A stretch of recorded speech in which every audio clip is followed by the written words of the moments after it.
There are traverse drive engagement levers that allow you to move the grinding stone assemblies by hand. Manually move the relief stone to the far left side of the machine and leave the handle unengaged. Manually move the spin stone to the left side of the reel and upfeed the stone with the left hand wheel until the stone is close to the reel blade. Take the stone to the right hand side and bring the stone up to barely make contact. When taking the stone back to the left side of the reel, back down on the left hand wheel if you hit the reel. Repeat the process of touching off until the stone is barely touching both sides of the reel equally.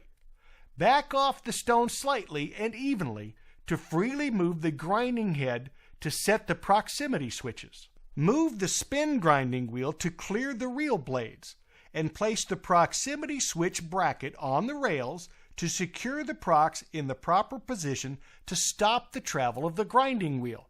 Do this for both sides. Now you are ready to engage the handle for the spin stone on the belt drive. Close the door.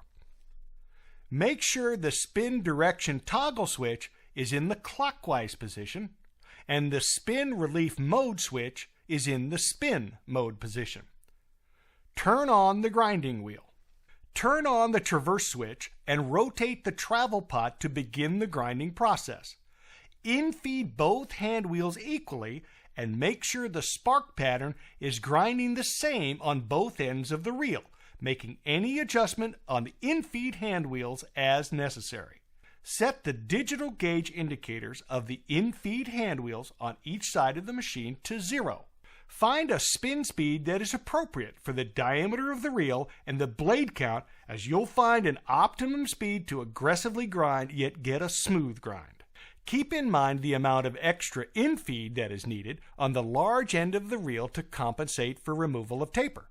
Depending on the amount of taper and how dull the reel was, you can either infeed the one side the full amount, as this will sharpen the smaller end of the reel by the time you are done with the overcompensated infeed, or infeed on the large side for a period, then downfeed on the small side, with the ultimate objective of having both sides of the reel sharp and the compensation for the removal of taper accounted for.